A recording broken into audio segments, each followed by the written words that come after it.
It's that time of year where it's time to start prepping our tools for storage. In the winter, your tools will just sit and the carburetors get clogged up, the oil gets all gummed up, and then you'll find in the spring they're hard to start.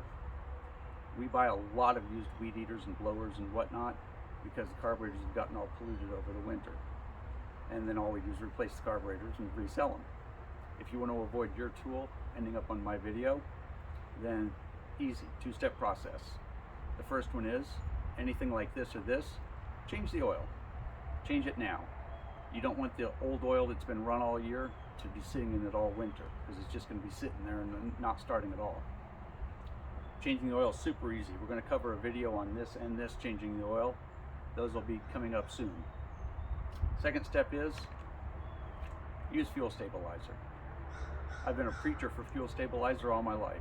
If you put it in your reserve tank now, and then use it during the last few cuts of the year, then it'll be integrated into your system, and you won't have to worry about it when it's time to put the equipment away. You just put it away and don't think about it. And also your reserve tank, which a lot of times gets put away with half a tank of gas in it, has fuel stabilizer in it, so the gas will still be usable when spring comes along.